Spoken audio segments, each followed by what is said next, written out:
Olá, pessoal. O tema desta videoaula é a origem da humanidade.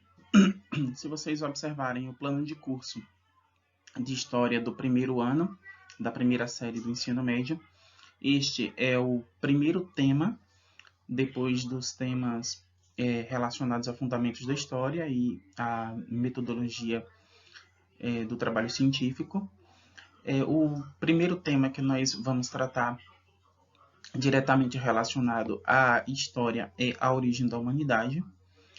O slide ele vai ajudar vocês a acompanharem o desenvolvimento da explicação sobre esse assunto e as dúvidas poderão ser tiradas depois por meio de mensagem de texto ou então por meio de áudio nos espaços que nós disponibilizamos para que vocês pudessem entrar em contato com os professores e dentro daqueles horários da tutoria online que foi disponibilizado também para vocês.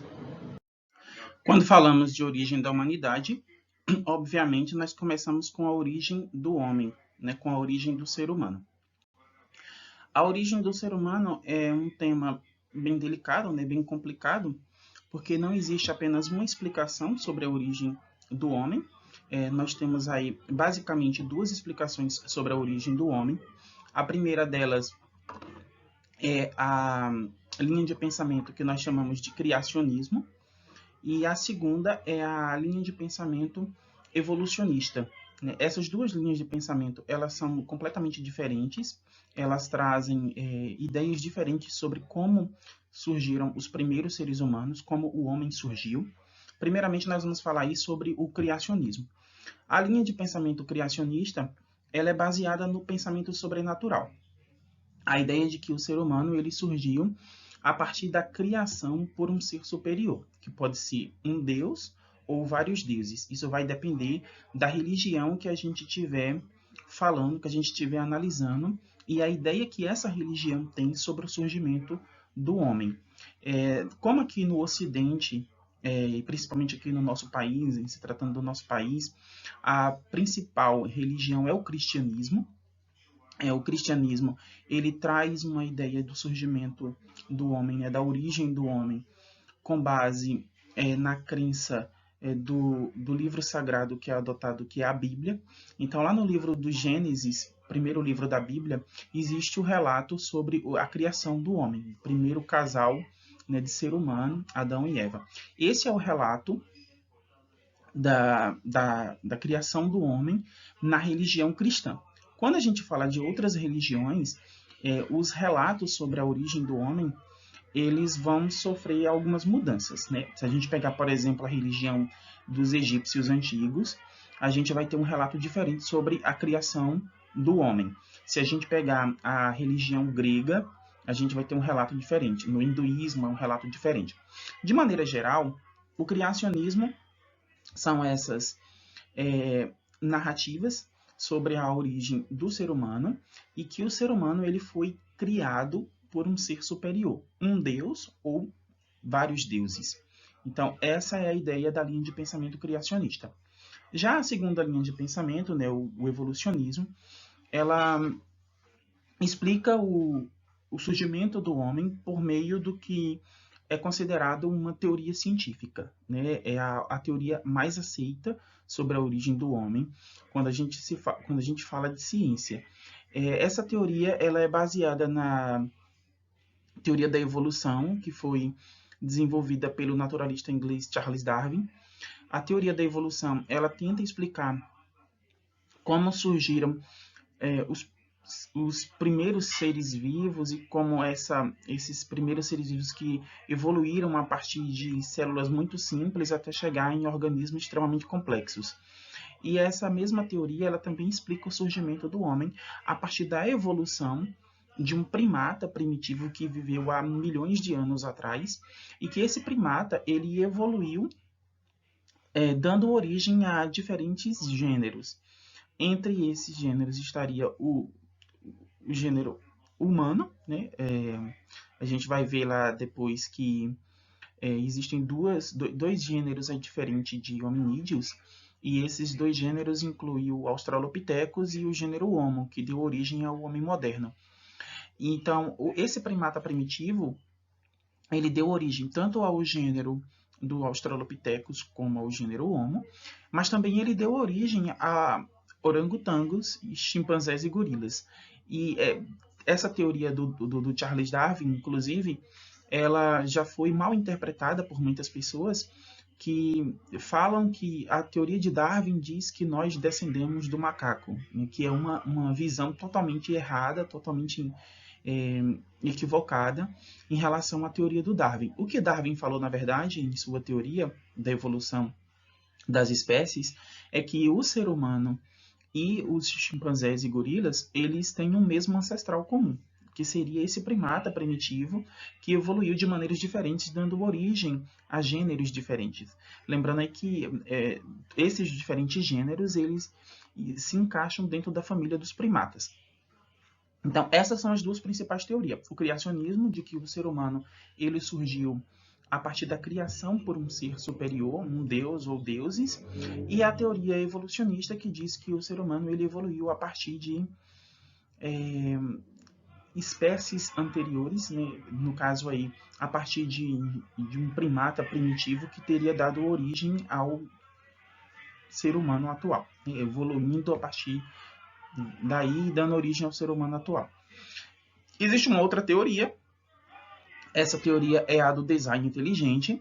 A teoria do design inteligente, ela tenta conciliar a teoria do criacionismo com a teoria do evolucionismo. Hoje é uma teoria bastante aceita, inclusive por alguns cientistas, os que não são ateus. A teoria do design inteligente, ela afirma que o evolucionismo ele aconteceu, só que ele foi projetado por um ser superior. Ou seja, o evolucionismo não foi o resultado de um processo aleatório da natureza, mas o evolucionismo ele foi projetado por um ser superior que teria criado condições para que os seres humanos eles surgissem a partir desse processo natural. Então, a teoria do design inteligente, né, ela tenta reunir o criacionismo com o evolucionismo.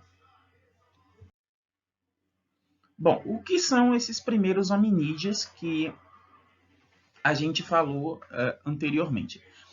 Os primeiros seres humanos eles tinham características muito diferentes dos seres humanos atuais, né? Essas características elas incluíam o tamanho do cérebro, elas incluíam a aparência física, elas incluíam também algumas capacidades cognitivas e físicas, né? Inclusive manuais de manuseio de objetos. Então, esses primeiros seres humanos que surgiram há 4,5 milhões de anos atrás, eles são chamados de hominídeos. Então, quando a gente está falando do homem pré-histórico, esse homem pré-histórico ele é chamado de hominídeo. E nós temos basicamente dois gêneros de hominídeos, que é o gênero Australopithecus e o gênero Homo. No gênero Australopithecus, nós vamos encontrar várias outras espécies, né? Aí no gênero Australopithecus, né, nós temos o Australopithecus afarensis, nós vamos encontrar no gênero Homo também uma outra variedade também de espécies. No caso, a gente tem lá o Homo habilis, o Homo erectus. Então, até chegar no Homo sapiens, dentro de cada um desses dois gêneros, Australopithecus e Homo, nós encontramos aí espécies diferentes. Se vocês procurarem em livros de história ou na internet, vocês vão encontrar uma linha do tempo mostrando diferentes espécies dentro de cada gênero, dentro do gênero Australopithecus e dentro do gênero Homo. Aí a pergunta que vocês podem talvez se fazer é se essas espécies elas foram surgindo à medida que uma outra espécie anterior ela ia desaparecendo. A resposta é não. Vamos pegar aí como exemplo o gênero Homo. O Homo ele tem aí o habilis, o erectus, o sapiens e diversos outros. Vocês podem observar que a linha do tempo ela mostra aí como se fosse uma continuidade do gênero do Homo erectus, passando pelo Homo habilis até chegar no Homo sapiens. Só que essas espécies elas não surgiram uma após a outra. Algumas dessas espécies elas existiram ao mesmo tempo. Homo erectus com Homo habilis.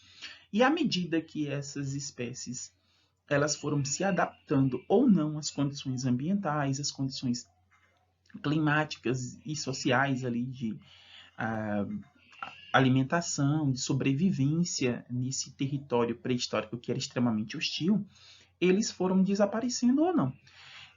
Isso aí também está relacionado à teoria do Darwin de seleção natural, que a teoria de seleção natural do Darwin ela fala que os organismos que conseguem se adaptar às condições ambientais, às condições externas, eles conseguem sobreviver e eles transmitem essas características de adaptação para os seus descendentes, e esses descendentes eles também vão transmitindo e vão se perpetuando. Então, a teoria de seleção natural, ela explica justamente como acontece essa transição de um gênero, né, de um gênero para outro e também de uma espécie para outra, de forma que a espécie que conseguiu se adaptar mais a todas essas condições é a espécie que vai sobreviver. É por isso que nós chegamos ao Homo sapiens, e depois de um certo tempo, o Homo habilis e o Homo erectus eles vão desaparecer. Por quê? Porque as características do Homo erectus e do Homo habilis não permitiram que eles se adaptassem às condições ambientais e também que eles conseguissem sobreviver nesse ambiente hostil que era o ambiente pré-histórico. Inclusive, quando a gente fala na pré-história, existe aí a megafauna, né, que são animais, eram animais que existiam nesse período que eram extremamente grandes e violentos e que eram uma grande ameaça para esses primeiros seres humanos. Né? Entre esses animais a gente tem o famoso tigre dentes de sabre, tem a macroquinha, que vivia aqui, principalmente aqui na América, tatus gigantes, bisões, eram animais extremamente grandes que os paleontólogos eles chamam de megafauna e que eram uma dificuldade muito grande para os primeiros seres humanos sobreviverem. Além deles terem que conseguir alimentos, além deles terem que resistir ao frio, todas essas condições difíceis nesse período, existia também essa megafauna, esses animais que eram grandes e violentos e que se tornavam para eles uma grande ameaça. Bom, a divisão da história, nós temos aqui duas divisões, né? Nós chamamos essas divisões de periodização, que seria o quê? Pegar toda a história da humanidade, desde o surgimento dos primeiros hominídeos, que nós já vimos que foi há 4,5 milhões de anos atrás, né? Os primeiros hominídeos surgiram há 4,5 milhões de anos atrás. Já o gênero Homo, ele surgiu há 2 milhões de anos atrás. Então, existe uma diferença. Mas a periodização ela começa com o surgimento dos primeiros hominídeos. Do surgimento dos primeiros hominídeos até a invenção da escrita, esse período ele é chamado de pré-história, que está aí no ar, né? Do surgimento dos primeiros hominídeos, 4,5 milhões de anos atrás, até a invenção da escrita, o período é chamado de pré-história. Quando foi a invenção da escrita? 3.300 anos antes de Cristo. Então, esse período da pré-história, ele corresponde aí ao maior período da história humana. Por que ele é chamado de pré-história? Porque não existe registro escrito de todos esses acontecimentos anterior à invenção da escrita. Obviamente, nós estamos falando que a escrita ela foi inventada em 3300. Antes disso, não teria como realmente haver registro escrito. Mas existem outras formas de registro. Quando nós falamos sobre fontes históricas, nós vimos que as fontes históricas elas podem ser também visuais e de cultura material. As fontes históricas relacionadas à pré-história, elas são fontes históricas visuais e de cultura material. Visuais, devido à arte rupestre, e de cultura material, porque nós temos desse período restos de esqueleto, pontos de lança, objetos de cerâmica, que dão para os historiadores indícios do que possa ter acontecido nesse período pré-histórico e de como as pessoas viviam naquela época. Mas alguns historiadores eles não consideram esse período como fazendo parte da história humana. Eles consideram a história humana a partir da invenção da escrita, que é 3300 a.C. Já outros historiadores eles contestam essa periodização, essa divisão da história em história e pré-história, dizendo que a história humana ela começa a partir do momento que surge o homem e que ele começa a interferir na natureza, né? E o homem começa a interferir na natureza desde a pré-história, né? Tanto com o domínio do fogo, e como depois também com o domínio das técnicas agrícolas e da pecuária. Mas o que prevalece mesmo assim nos livros didáticos e também entre os historiadores é essa divisão da história em pré-história e história. A pré-história vai de 4,5 milhões de anos atrás até 3.300, que é quando foi inventada a escrita, e a história vai de 3.300 a.C. até os dias atuais. E a pré-história, que é esse longo período do surgimento dos primeiros hominídeos até a invenção da escrita, também é dividida em 3 períodos. Essa divisão em 3 períodos ela já foi redefinida em outros materiais. Em alguns livros, vocês talvez não encontrem a divisão da pré-história em paleolítico, neolítico e idade dos metais. Alguns livros trazem a divisão só em paleolítico e neolítico. E alguns historiadores, inclusive um historiador brasileiro, eles não adotam a divisão nem em paleolítico e nem em neolítico. Eles adotam uma divisão da história, uma periodização da pré-história de uma forma diferente. Mas, de maneira geral, a pré-história é dividida em 3 períodos. Período A, o paleolítico, período B, o neolítico, e o período C, a idade dos metais. Nós vamos ver agora quais as características de cada um desses períodos e exatamente como viviam os seres humanos, né? O que aconteceu, o que marcou cada um desses períodos da pré-história. Começando aqui pelo período paleolítico. O período paleolítico ele também é chamado de Idade da Pedra Lascada. Por que Idade da Pedra Lascada? Porque nesse período os primeiros seres humanos eles ainda não dominavam técnicas sofisticadas de manuseio e de preparação dos objetos que eles usavam. Então, por exemplo, as pontas de lança que os seres humanos usavam no período paleolítico, elas eram apenas de pedra lascada. Eram pontos de lança bem rudimentares, bem grosseiras.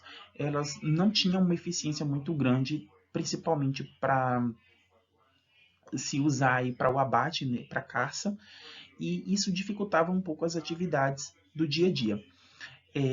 Ainda não existia objeto de cerâmica, né? Então eles lidavam com objetos ainda muito simples, muito rudimentares.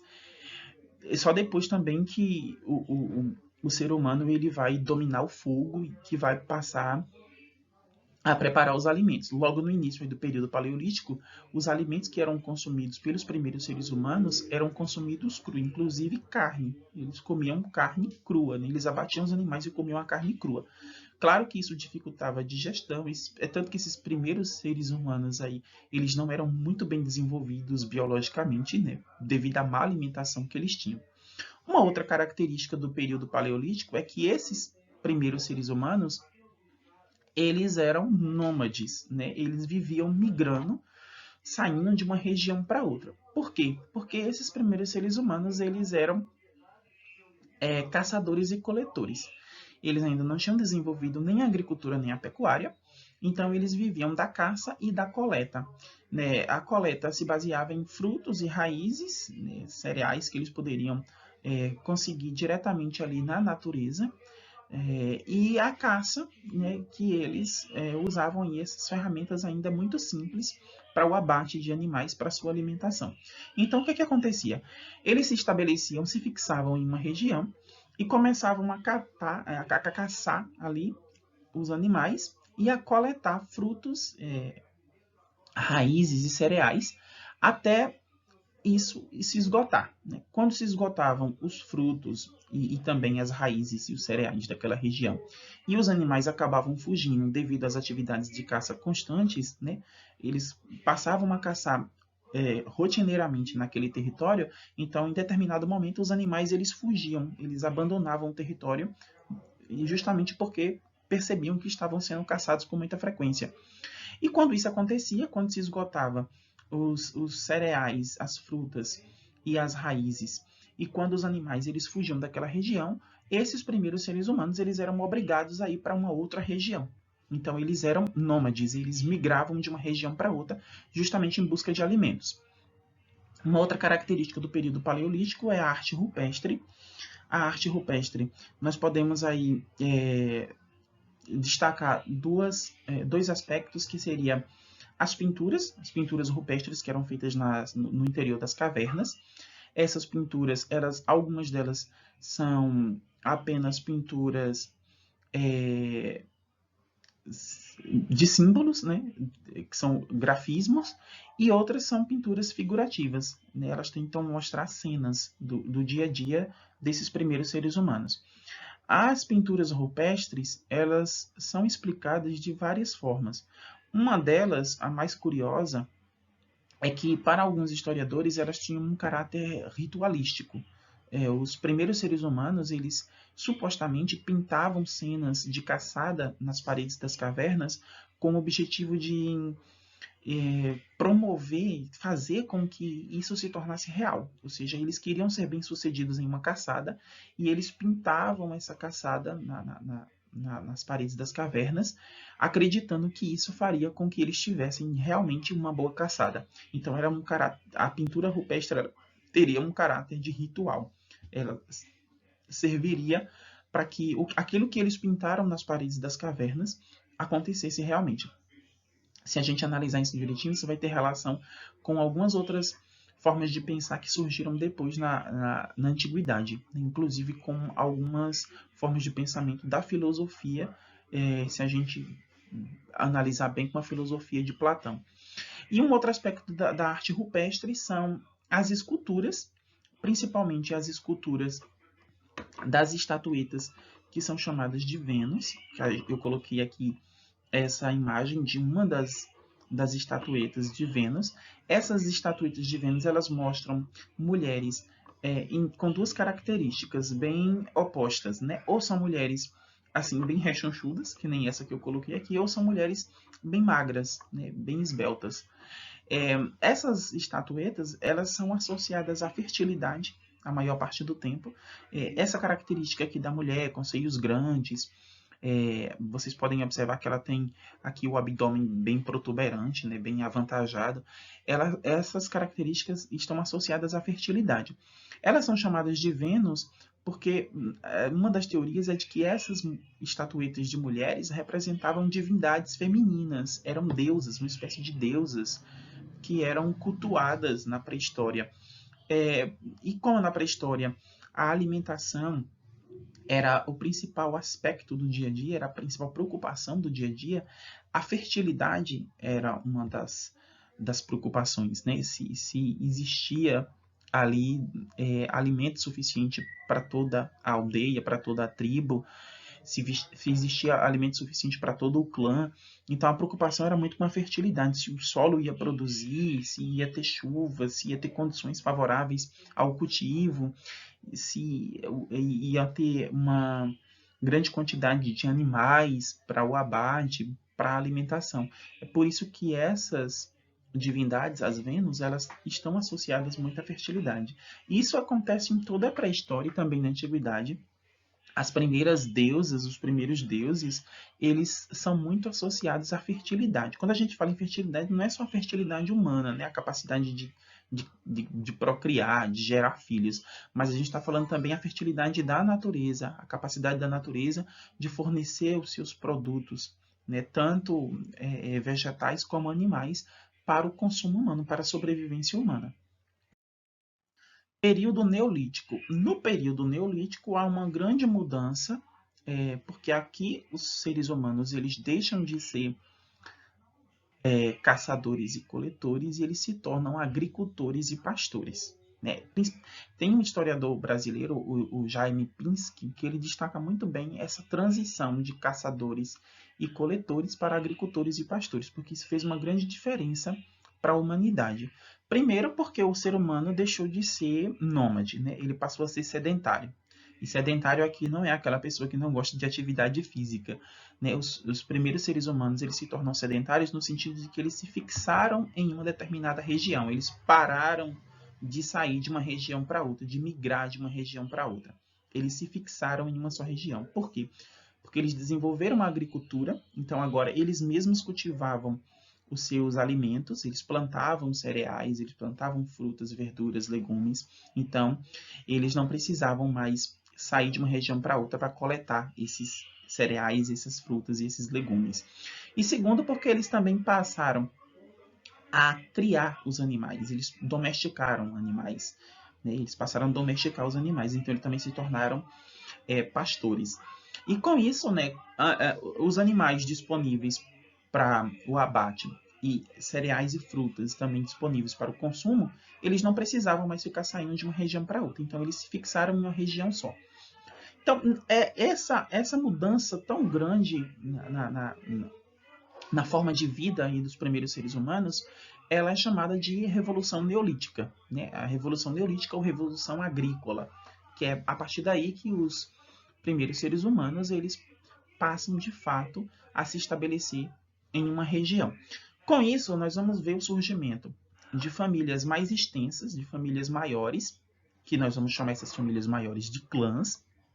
Esses clãs eles vão se reunir, se juntar vários clãs, várias famílias grandes, formando tribos, e essas tribos elas vão se reunir em aldeias, que vão dar origem depois às primeiras cidades. Essas aldeias elas eram administradas por um chefe, geralmente uma pessoa mais velha de um dos clãs, das famílias, e esse chefe, esse líder dessa aldeia, ele era chamado de patriarca. Então aí é um sistema que nós chamamos de patriarcado. O patriarca ele era um líder tanto religioso como ele também era um líder político, não no sentido político ainda que nós conhecemos hoje, porque o Estado, como nós conhecemos hoje, o governo, como nós conhecemos hoje, ele só surge depois, com o surgimento das primeiras cidades, mas um líder político no sentido de que era ele quem tomava as decisões ali daquela comunidade. Era ele quem liderava aquela aldeia, inclusive em atividades de defesa contra o ataque de outras aldeias, de outros clãs, de outras tribos.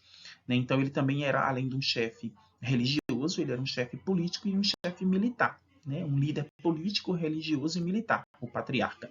Ele tinha todas essas características. No período é a principal mudança que nós vamos ter no modo de vida dos primeiros seres humanos. Eles vão se tornar sedentários, porque eles vão se tornar agora agricultores e pastores.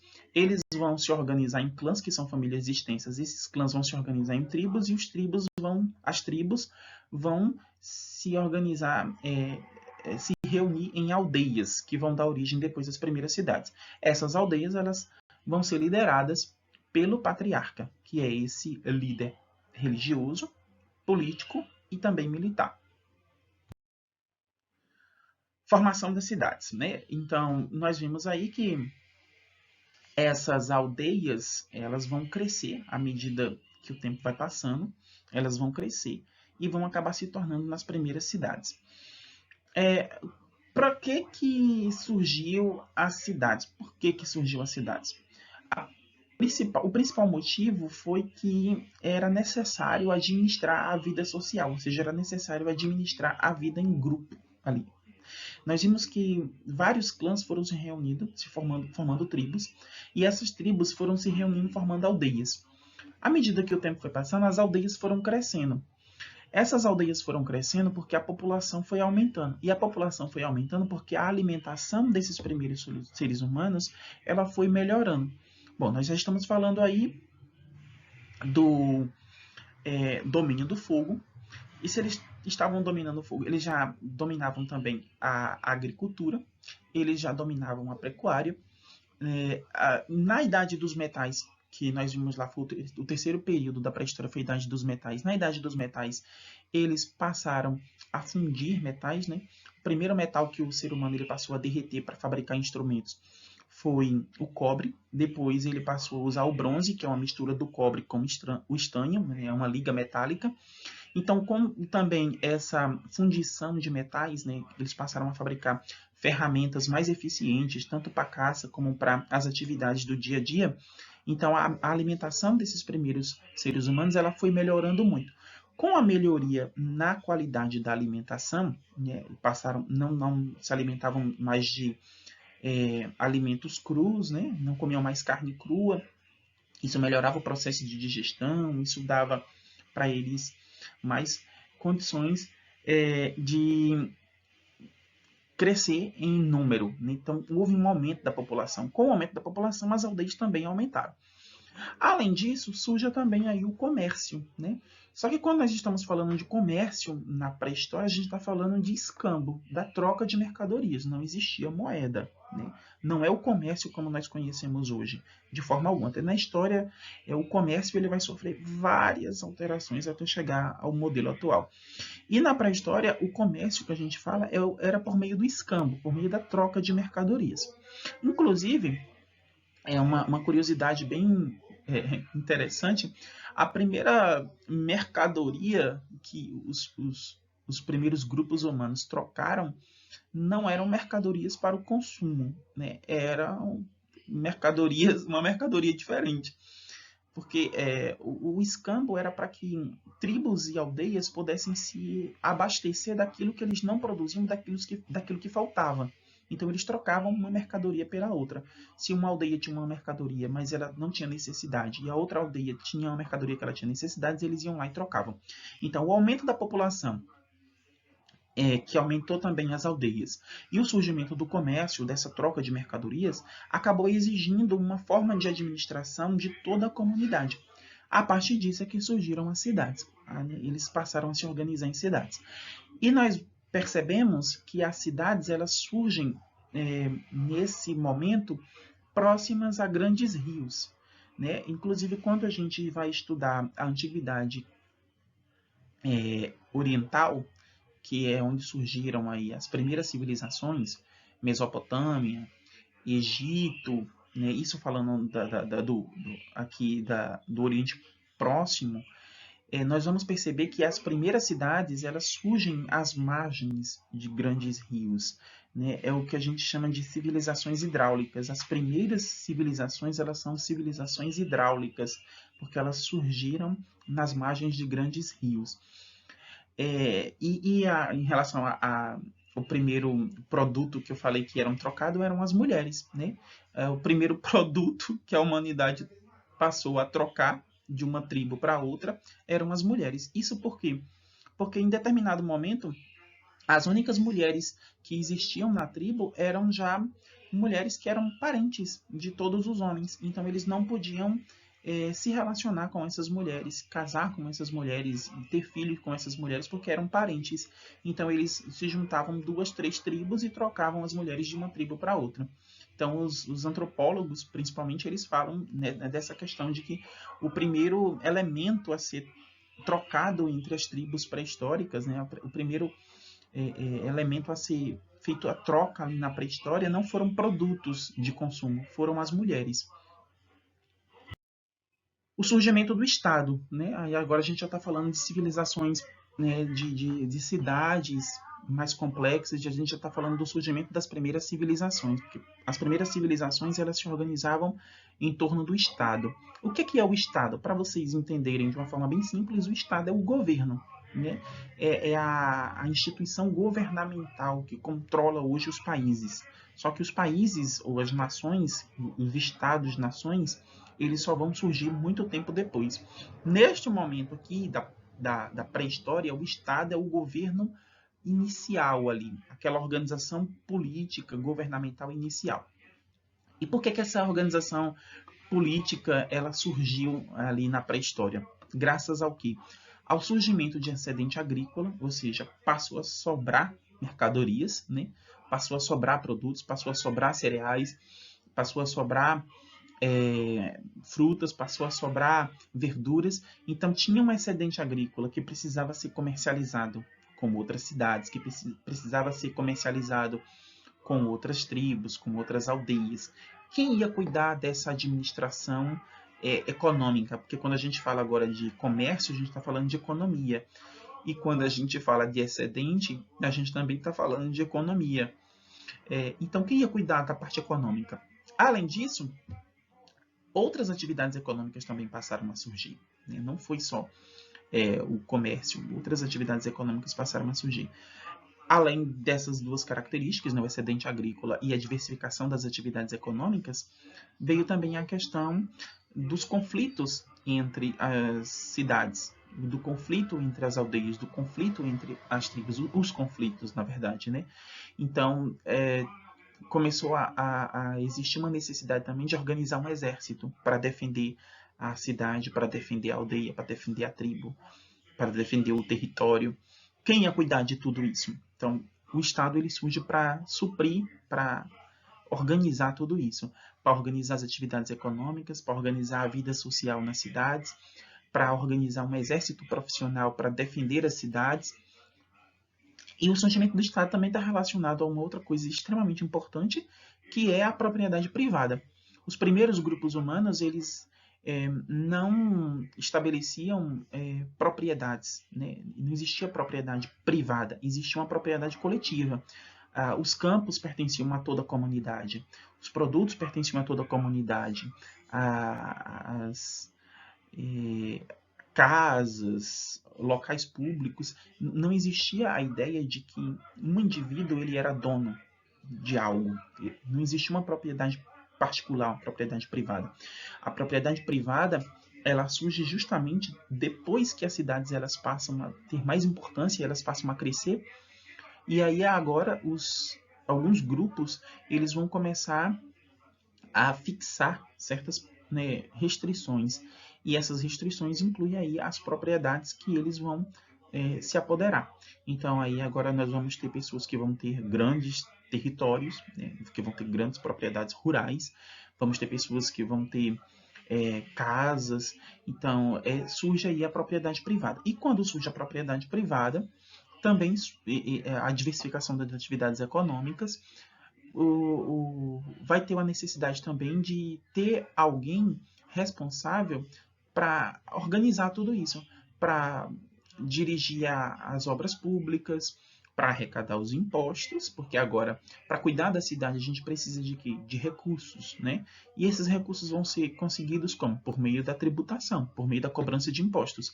Você vai ter que cobrar imposto das pessoas que vivem na cidade, cobrar imposto das pessoas que vivem nas cidades, e usar esses impostos para obras públicas, para fornecer de volta para essas pessoas aquilo que elas precisam dentro dessas cidades. Quem vai organizar tudo isso? O Estado, o governo. E o Estado e o governo está relacionado também à figura de quem? De um governante, seja ele um rei, seja ele um imperador, rei e imperador são coisas diferentes, seja ele um cônsul, a gente está falando aí das primeiras civilizações que tinham essas lideranças, né? Presidente, né? Isso só vai surgir com a democracia moderna, lá depois da Revolução Francesa, né, em 1789. Então, esse primeiro Estado ele tinha essa necessidade de organizar a vida social, de fazer a cobrança de impostos, de controlar as atividades econômicas, e também está relacionado à defesa já da propriedade privada. Quem vai defender a propriedade privada? O Estado, né? Como até hoje, quem defende a propriedade privada é o Estado. Bom, então, aqui a gente conclui aí esse conteúdo sobre o surgimento do homem, né? Sobre a origem da humanidade. As dúvidas que vocês tiverem em relação a esse assunto, vocês podem estar tirando durante os horários de tutoria, nos dias, né, no dia da tutoria e nos horários de tutoria online, tanto por meio do grupo lá no WhatsApp, como também por meio do Google Sala de Aula.